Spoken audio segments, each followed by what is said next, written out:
fonction de la puissance. Touche, power.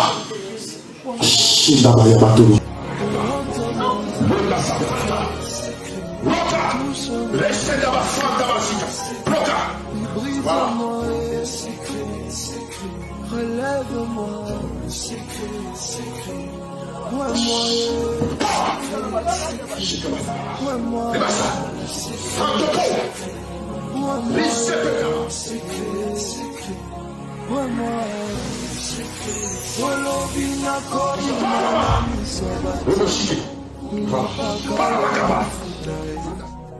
unipakale mafuta eparado, unipakale mafuta.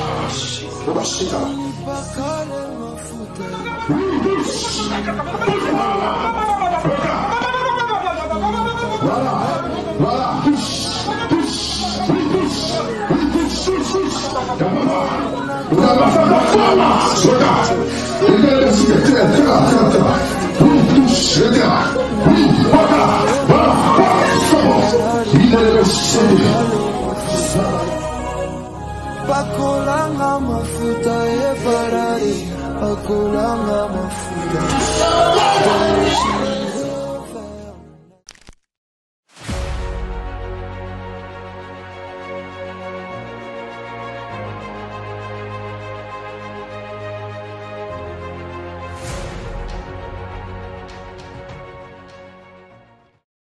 Israël a voulu avoir un roi selon son propre désir, parce qu'il a voulu imiter les nations.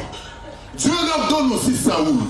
La Saoul donc c'est le roi selon le cœur du peuple, selon la volonté du peuple. Or la volonté du peuple n'est que la volonté humaine. Amen. Parce que l'homme a été créé par la poussière de la terre.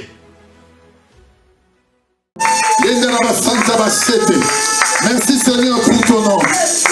Merci Seigneur pour ta gloire. Parce qu'il est merveilleux. Comme j'ai toujours dit, là le trône de Dieu est en train de bouger. Amen. Si le trône de Dieu bouge, sache-le que tu recevras toutes choses de la part du Seigneur. Il faut savoir bouger le trône de Dieu. Si tu ne bouges pas le trône de Dieu, ton problème restera. Tes difficultés seront toujours là. Mais lorsque le trône de Dieu est bougé, le Seigneur est capable de déléguer ses anges, en fait qu'il te donne ce que ton cœur désire. Amen. Il est merveilleux. Prenez place, nous asseyons. Notre Dieu est puissant. J'aimerais que notre frère prenne l'écriture des psaumes. Vous qui nous suivez aussi en ligne, parce que nous n'avons pas assez de temps.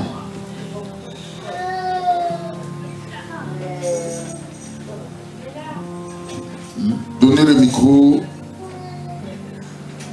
à notre lecteur, notre frère Thibaut. Il va prendre le livre du psaume 23. Psaume 23. À partir du verset 1. Psaume 23. À partir du verset 1. Le Seigneur est mon berger, je ne manquerai de rien. Il me fait prendre du repos dans les pâturages bien verts. Il me dirige près d'une eau paisible. Il me redonne des forces, il me conduit dans les sentiers de la justice à cause de son nom. Même quand je marche dans la vallée sombre de la mort, je ne redoute aucun mal, car tu es avec moi. Ta conduite et ton appui, voilà ce qui me réconforte. Ok, tu peux t'arrêter là. Prends 1 Samuel. 1 Samuel 8.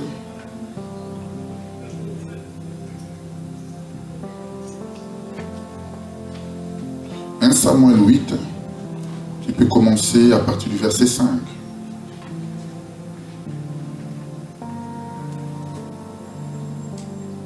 Ils lui dirent: te voilà vieux et tes fils ne marchent pas sur tes traces. Maintenant établis sur nous un roi pour nous juger, comme on en trouve dans toutes les nations. Cela déplut à Samuel qu'il dise: donne-nous un roi pour nous juger. Et il pria l'Éternel. L'Éternel dit à Samuel: écoute le peuple dans tout ce qu'il te dira. Car ce n'est pas toi qu'il rejette, c'est moi, afin que je ne règne plus sur eux. Ok, tu peux prendre 1 Samuel 10, verset 1. On donne directement les versets et puis je vais... Samuel prit une fiole d'huile qu'il versa sur la tête de Saul. Il l'embrassa et dit, « L'Éternel t'a désigné par onction pour toi, pour que tu sois le chef de son héritage. Aujourd'hui, après m'avoir quitté, tu trouveras 2 hommes près du tombeau de Rachel. » Ok, tu peux t'arrêter là. Prends encore 1 Samuel 16 à partir du verset 13. 1 Samuel 16 à partir du verset 13. Et puis nous allons partager la parole de Dieu. Samuel prit la corne d'huile et le consacra par onction au milieu de ses frères. L'Esprit de l'Éternel vint sur David à partir de ce jour et par la suite. Samuel se leva et partit à Rama. Ok, Amen. Que le Seigneur donne l'explication à sa parole. Il est le Dieu puissant, un Dieu merveilleux. Amen. J'ai toujours dit, lorsque tu sers ce Dieu va démontrer sa main dans ta vie. Amen. Qui croit cela? Un Dieu, lorsque tu t'approches de lui, crois seulement qu'il est capable de faire des choses qu'aucun homme est capable de faire. C'est un Dieu de miracles. Lorsque le Seigneur Jésus marchait, lorsqu'il marchait dans les rues de Jérusalem, lorsqu'il rencontrait les paralytiques, lorsqu'il rencontrait les aveugles, le Seigneur leur donnait la guérison. Amen. Parce qu'il est Dieu. Lorsque tu rencontres cet homme de Jésus, dis-toi que tu vas trouver la solution à ton problème. Et ce dimanche, je vais parler à la vie de quelqu'un, que cet homme est au milieu de nous. Il suffit que seulement que tu crois, il suffit seulement que tu sois connecté et que tu vivras la grâce et la grandeur de Dieu. La Bible déclare, il est le même hier, aujourd'hui et éternellement. Ça veut dire que ce que le Seigneur a fait hier, il le fera aujourd'hui, il le fera demain. Crois seulement et tu verras la grandeur et la grâce de Dieu. J'aime cet homme de David. J'aimerais un peu qu'aujourd'hui nous puissions parler de cet homme de David. Vous savez, ce n'est pas pour rien que Dieu appelle David l'homme selon mon cœur. Amen. David fut le 2e roi d'Israël. Mais avant David, il y avait un roi qui s'appelait Saoul. Amen. Il s'appelait Saoul. Mais lorsque tu lis ta Bible, tu verras que Saoul était le choix du peuple. Cela veut dire que c'est le peuple qui ont désiré avoir un roi qui doit marcher devant eux comme les nations avaient de rois. C'est là, depuis à l'Éternel, ils sont venus vers Samuel qui était le prophète en ces temps-là. Ils ont dit au prophète Samuel, donne-nous un roi qui marche devant nous. Et l'Éternel dit à Samuel, ce peuple ne te rejette pas, mais il me rejette moi, leur Dieu, parce qu'ils ne veulent plus que je puisse régner ou marcher devant eux. Amen. Bien, mais laisse-moi te dire une chose. Lorsque tu rejettes Dieu, tu restes seul et la main de Dieu ne sera plus dans ta vie. Il y a beaucoup de façons de rejeter Dieu. Amen. Il y a beaucoup de façons que beaucoup de gens ont rejeté Dieu sans pouvoir le savoir. Pour t'accorder au Seigneur, le Seigneur n'est que dans sa parole. Amen. Ce n'est pas pour rien qu'il dit à Josué de la loi, médite-le jour et nuit, afin que tu puisses voir quoi? De progrès dans tout ce que tu feras. Amen. Seule la parole de Dieu a la capacité de te ramener dans la grandeur. Seule la parole de Dieu a la capacité de te rendre dans la prospérité. Si tu veux vivre le bonheur de Dieu, attache-toi seulement à la parole de Dieu. Amen. Attache-toi seulement à la parole de Dieu. Le peuple a rejeté Dieu parce qu'ils ont voulu avoir un roi physique. Un roi qu'ils pouvaient voir, un roi qui pouvait marcher devant eux, parce qu'ils ont imité la conduite ou la marche du peuple des nations.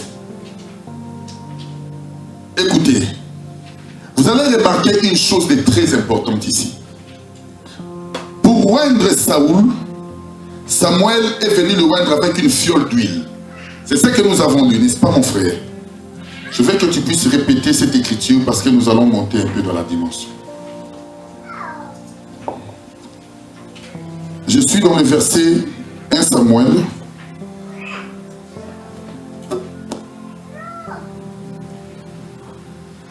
Samuel 10, verset 1. Vous allez voir la différence. Je sais que Maman Kéti est en ligne pour écrire les versets pour ceux qui nous suivent aussi en ligne.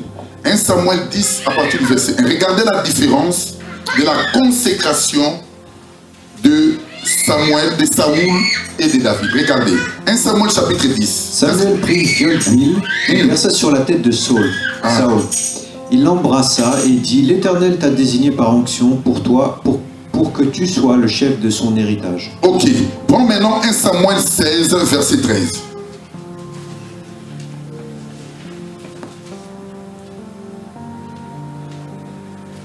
Samuel prit la corne d'huile et le consacra par onction au milieu de ses frères.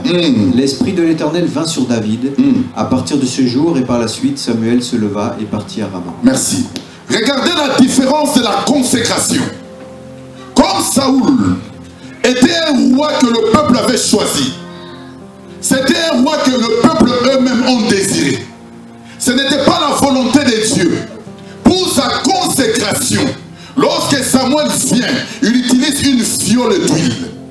Lorsqu'on parle d'une fiole d'huile, c'est une bouteille. Or, une bouteille, c'est une fabrication humaine. C'est l'homme qui a fabriqué cela. Amen. C'était pour désirer que le choix du peuple n'était pas le choix de Dieu, mais c'était le choix que le peuple eux-mêmes ont désiré. Mais pour David, il y a une différence maintenant. Comme David était le roi que Dieu lui-même avait choisi, comme David était l'homme selon le cœur de Dieu, lorsque Samuel vient pour oindre David, il utilise une corne. Amen. Or, pour prendre une corne, il faut que l'animal soit tué. Amen. Parce que la corne, c'est la force de l'animal. L'animal tue. L'animal attaque avec sa corne, n'est-ce pas? Cela veut dire, pour trouver une corne, il faut que la mort de l'animal soit constatée. Lorsque l'animal est tué, c'est là maintenant que tu peux prendre sa corne pour pouvoir faire tout ce que tu veux.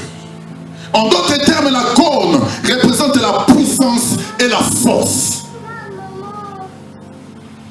Écoutez bien. Ce n'est pas pour rien que David devait marcher selon la loi de Dieu. Même lorsque David est tombé, l'Éternel était capable de pouvoir jeter son regard sur David. Un homme qui s'est répandu.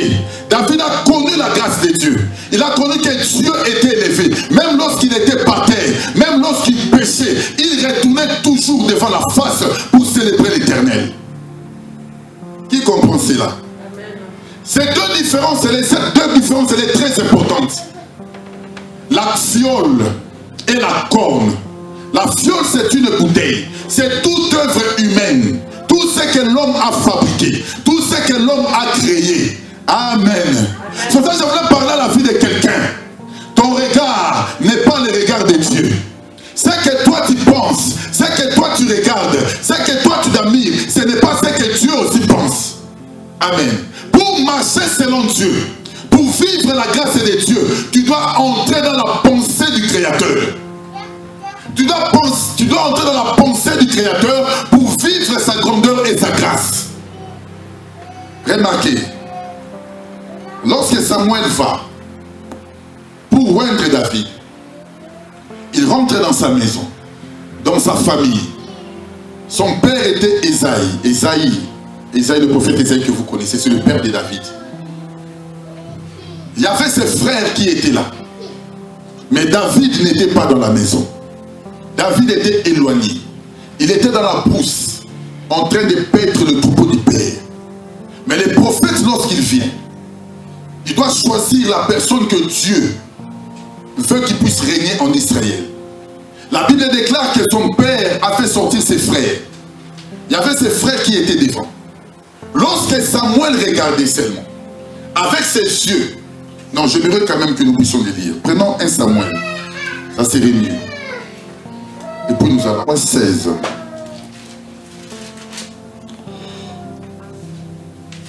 Écoutez, 1 Samuel 16, à partir du verset 6. Remarquez ce qui se passe dans la maison du prophète. frère peut lire. Lorsqu'ils entrèrent, il se dit, en voyant Eliab, certainement celui que l'Éternel désigne par onction est ici devant lui. Mais l'Éternel dit à Samuel, ne prête pas attention à son apparence et à sa grande taille, car je l'ai rejeté. En effet, l'Éternel n'a pas le même regard que l'homme. L'homme regarde à ce qui frappe les yeux, mais l'Éternel regarde au cœur. Continue, continue. Isaïe appela Abinadab. C'est le deuxième.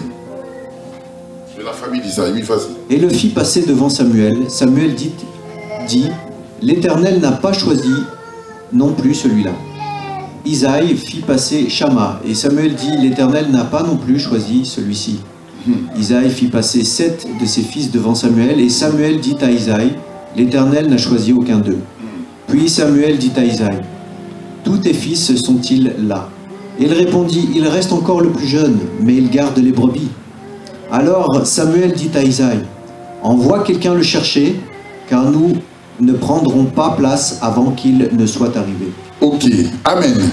Lorsque vous lisez cette écriture, vous allez voir que même le prophète Samuel, lorsqu'il rentre dans la maison d'Isaïe, il voit le premier-né qui était Eliab.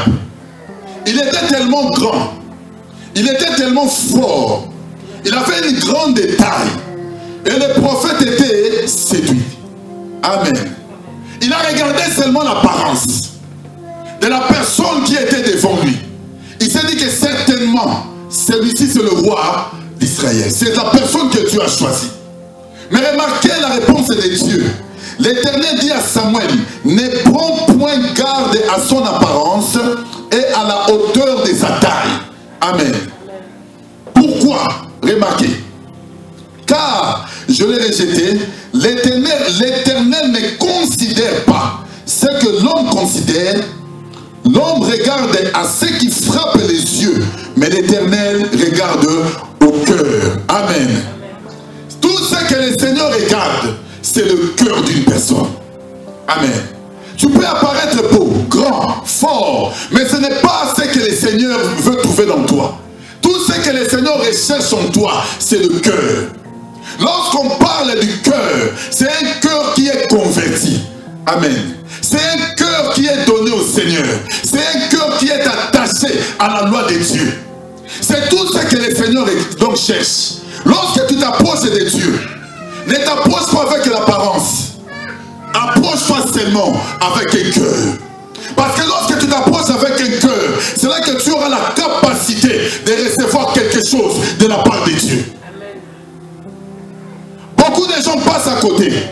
Parce que leurs cœurs ne sont pas encore tournés à regarder le Seigneur. Leur cœur ne s'est pas encore tourné à chercher la face de Dieu. Leur cœur ne s'est pas encore tourné à pouvoir vivre la grandeur de Dieu. Aussi longtemps que ton cœur est éloigné, sache-le que ton Dieu est aussi éloigné de toi. Amen. Ce n'est pas pour rien que le Seigneur dit au peuple d'Israël que ce peuple m'honore des lèvres, mais leur cœur est éloigné de moi. Combien de personnes, combien de gens disent que donc ils servent Dieu, bien aimé, c'est seulement par de lèvres, mais les actes témoignent qu'ils sont encore éloignés. Leurs cœurs ne sont pas encore attachés. Pour servir Dieu et vivre la grâce de Dieu, il faut que réellement que ton cœur soit attaché. Mais pour que ton cœur soit attaché, il y a encore un travail à faire. Amen. Il y a encore un travail à faire. Qui comprend cela? Tu veux recevoir le bonheur. Tu veux que Dieu puisse t'assister. Tu veux que Dieu puisse te regarder. Pose-toi seulement la question, est-ce que ton cœur aussi est attaché à Dieu?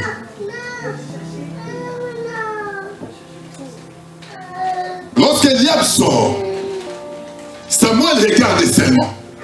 Il faut la taille. Il faut la grandeur. Le prophète s'est aussi trompé. Amen. Le prophète s'est trompé. Dans la vie, on peut aussi se tromper. Surtout si tu ne demandes pas la volonté de Dieu. Amen. Amen. Amen. Hein?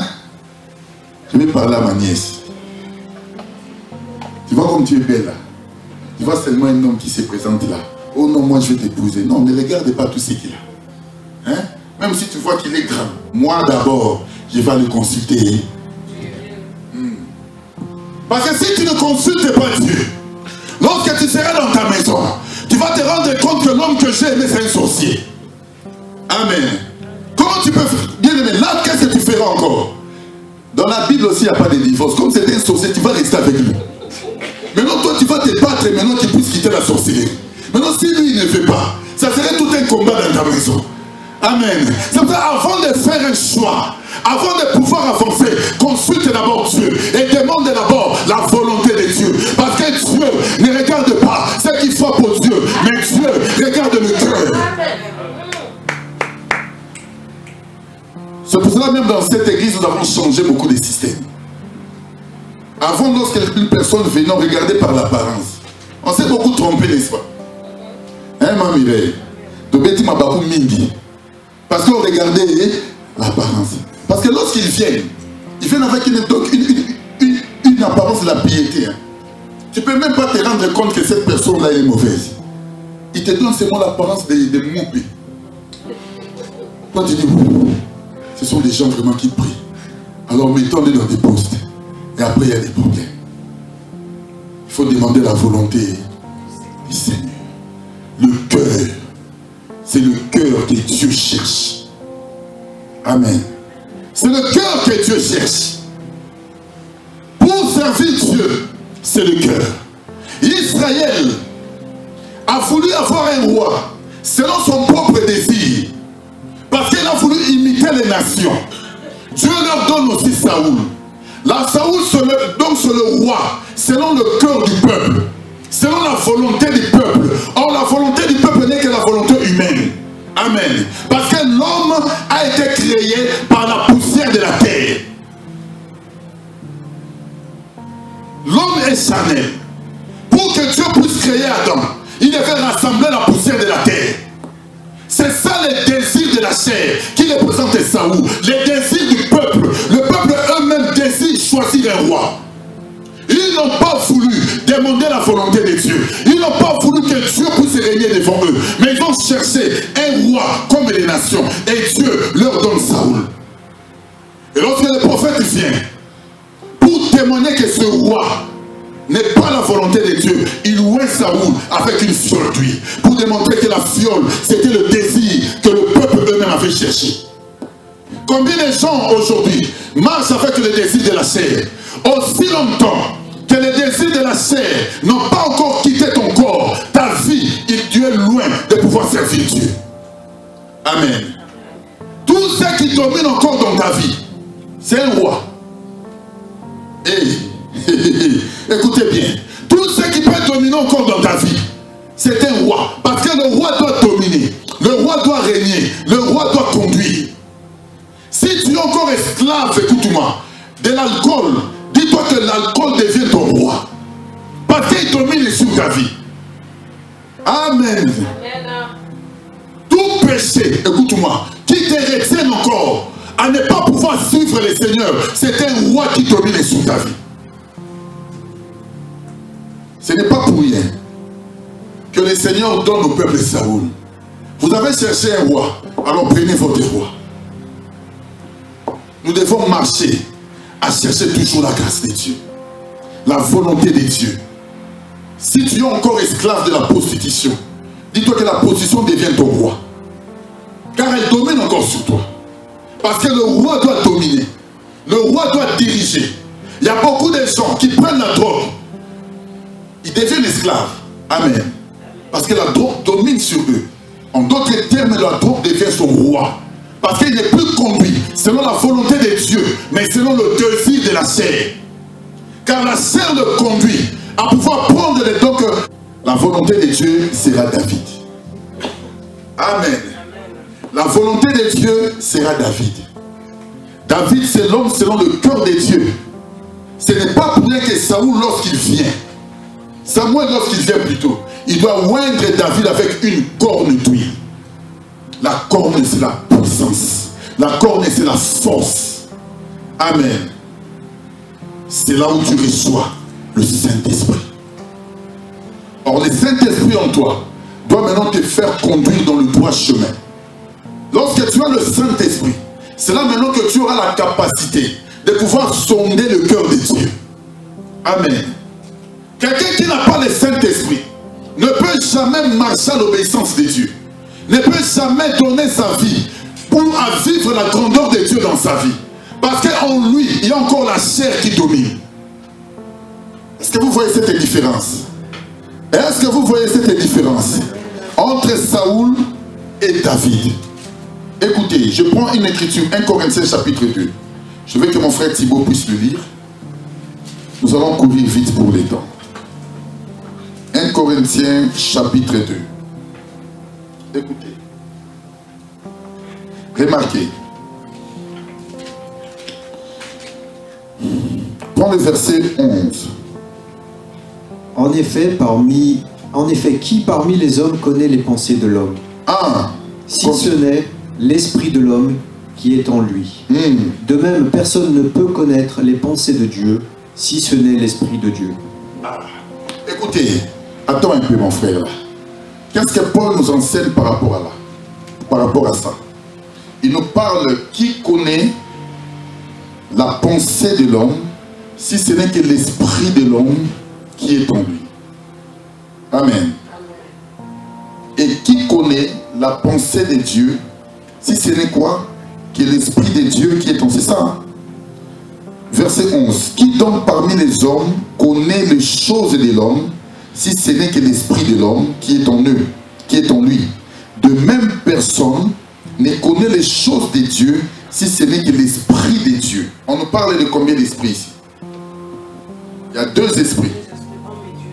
N'est-ce pas?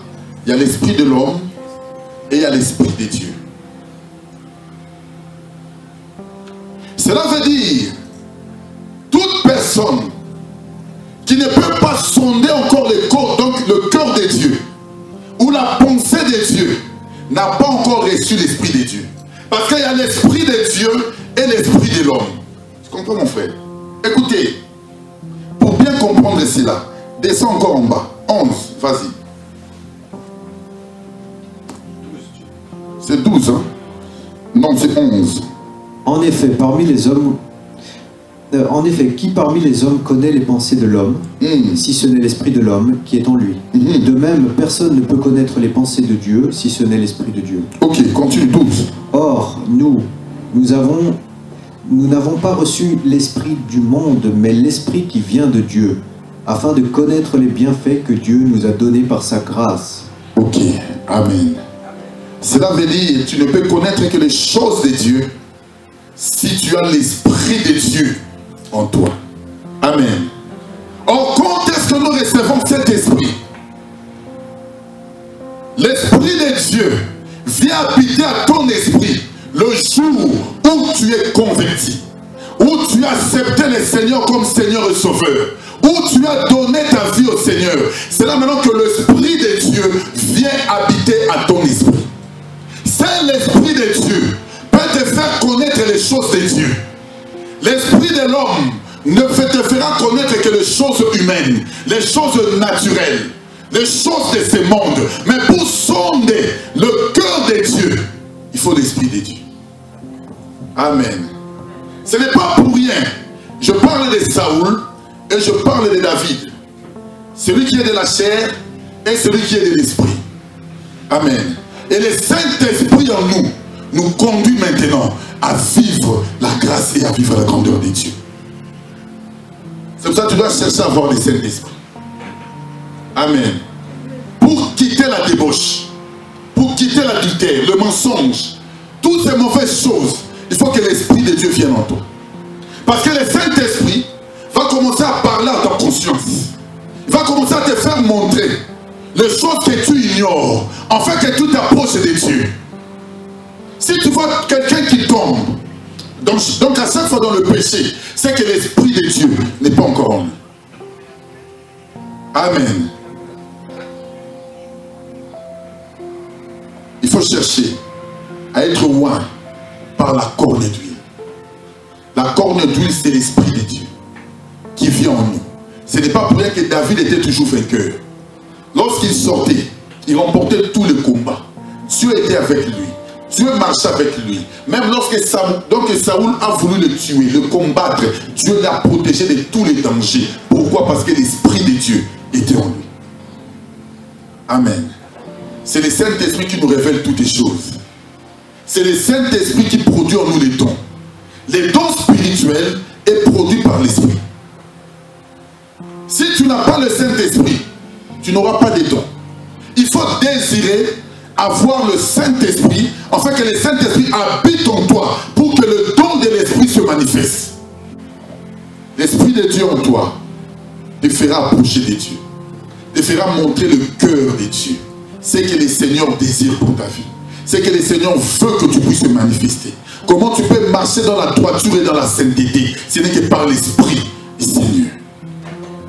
Amen.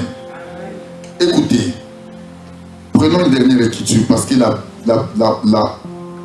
est tellement avancée. 1 Corinthiens, toujours chapitre 2. Prends le verset 14. Mais l'homme naturel n'accepte pas ce qui vient de l'Esprit de Dieu, car c'est une folie pour lui. Il est même incapable de le comprendre parce que c'est spirituellement qu'on juge. L'homme dirigé par l'Esprit, au contraire, juge de tout et n'est lui-même jugé par personne. En effet, qui a connu la pensée du Seigneur et pourrait l'instruire? Ok, on nous parle de combien d'hommes ici? 3 types d'hommes. Il y a l'homme naturel, l'homme animal et l'homme spirituel. Amen. Si tu es animal, c'est que tu es athée. Les gens qui ne croient même pas que Dieu existe. Ce sont des animaux.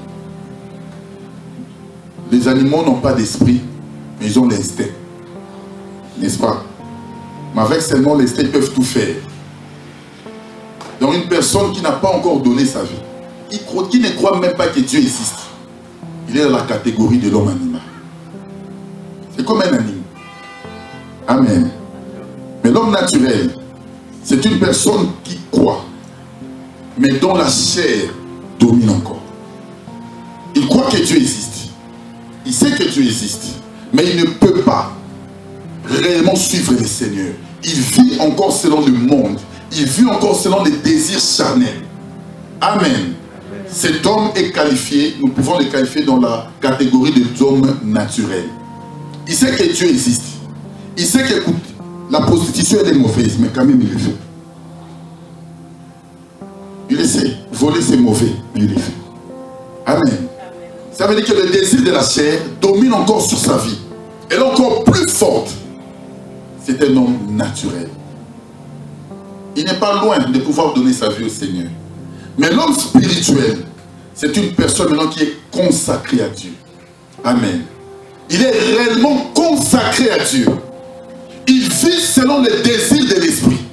C'est-à-dire à chaque fois qu'il marche, c'est Dieu qui le conduit. Tout ce qu'il fait, il le fait selon la volonté de Dieu.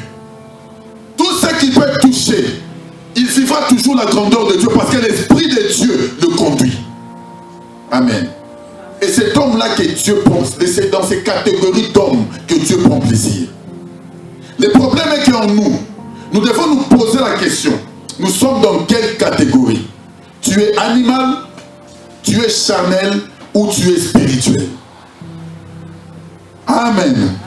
Toi-même tu connais ta vie, n'est-ce pas? Tu connais toi-même là où tu es en train d'escroquer les gens. Là où les mensonges durent encore dans ta vie.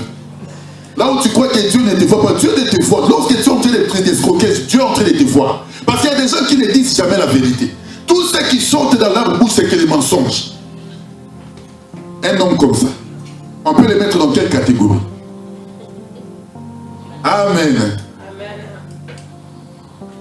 C'est pour ça qu'il faut chercher que Dieu puisse te conduire. Que tu sois loin comme David. Parce que David était loin avec une corne. La corne, c'est la puissance. La corne, c'est la force. Lorsque l'onction descend sur toi, le Saint-Esprit vient dans ta vie. Ce Saint-Esprit doit t'empêcher de pouvoir marcher encore dans les ténèbres, en fait de vivre la grâce et la grandeur de Dieu. Amen. Cherche à pouvoir être loin avec une corne. Et c'est là que tu vivras la grandeur de Dieu. Ce n'est pas pour rien que lorsque Samuel vient dans la maison de David, d'Ésaïe, il voit ses frères, mais David n'était pas là. David était dans la brousse. Amen. David n'était pas là. Mais la royauté était pour David. Qui comprend cela? Mais laisse-moi te dire une chose. La royauté est pour toi. La royauté est pour toi. Ce n'est pas pour rien que Dieu t'a choisi. Si tu as cru à la parole, si tu as donné ta vie au Seigneur, parce qu'il y a une espérance qui t'attend. Il suffit seulement que toi tu te dises que je ne suis pas comme n'importe qui. Parce qu'il y a la gloire de Dieu qui demeure encore dans ta vie. Même lorsque David n'était pas là, la royauté était toujours pour lui. Je voulais parler à la vie de quelqu'un. Ne regarde pas les choses qui se passent dans ta vie. Ou le moment difficile que tu es en train de passer. Dis-toi que mon Seigneur me connaît. Le Seigneur est capable de te localiser là où tu es. Le Seigneur est capable de te faire avancer. Mais là où les gens ne te voient pas, Dieu te voit. Seul Dieu a la capacité de te voir. David n'était pas dans la maison, mais Dieu a vu David dans la brousse. Le Seigneur est capable de voir ta situation. Même si un homme ne te considère pas, ce n'est pas un problème. Dis-toi que mon Dieu est en train de me regarder et mon Dieu marche avec moi. Lorsque tu as cette attitude, cette certitude, laisse-moi te dire une chose, tu vivras la grandeur et l'amour de Dieu dans ta vie. Amen. David n'était pas dans la maison, mais la royauté était pour lui.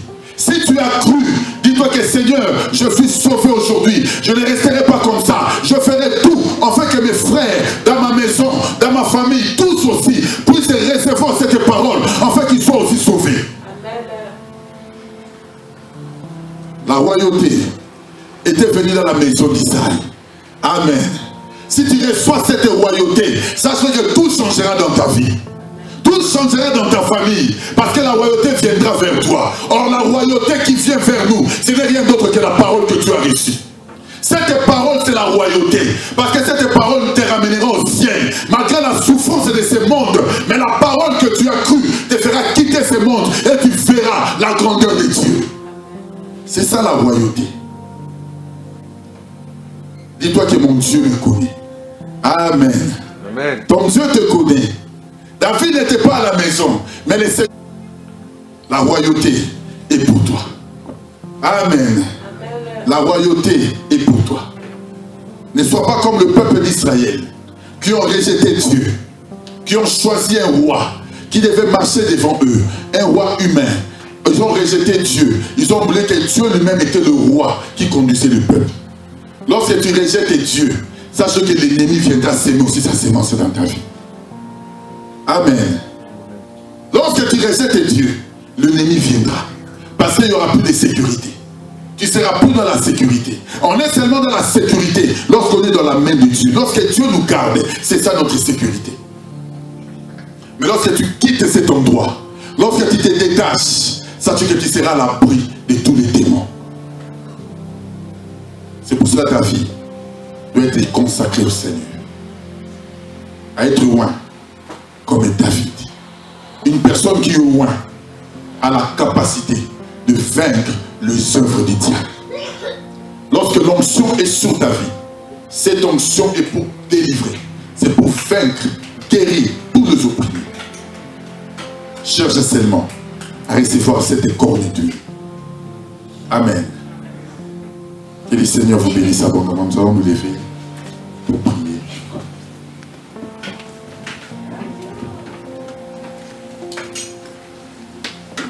Il est le Dieu puissant. Tu vas prier là où tu es. Tu vas demander au Seigneur que le Seigneur puisse t'assister en ces moments. Tu vas dire, Seigneur, je vais recevoir cette onction, cette huile. Que le Saint-Esprit vienne en moi. Que le Saint-Esprit puisse marcher avec moi.